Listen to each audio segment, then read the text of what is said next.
Des hommes armés qui surgissent à cette station-service de Guadalajara.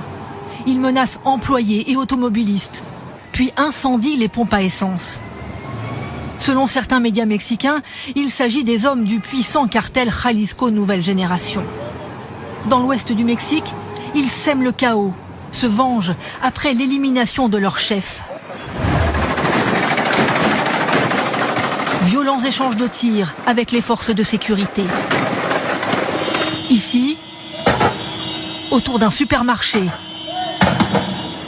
Là, non loin de la plage de la célèbre station balnéaire de Puerto Vallarta, devant des vacanciers incrédules et des habitants barricadés chez eux, face au chaos.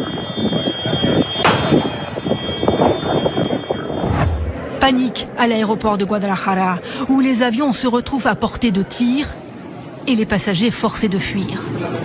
Ces expatriés français sont confinés chez eux aujourd'hui encore, suivant les consignes de la France. Dans la rue, on a entendu des coups de feu.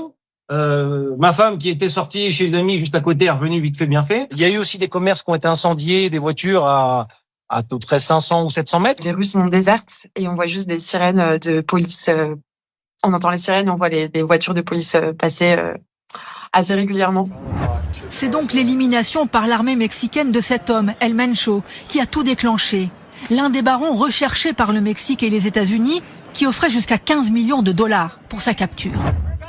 Son cartel, ce serait entre 15 et 20 000 hommes, une armée parallèle. On le voit sur ces images d'archives. Des trafiquants redoutés pour la violence de leurs règlements de compte, leurs exécutions ciblées. Ils s'approvisionnent en Colombie pour la cocaïne, en Chine pour les composants nécessaires à la production de fentanyl, dont ils arrosent le marché américain. L'Europe et l'Asie sont aussi leur terrain de conquête.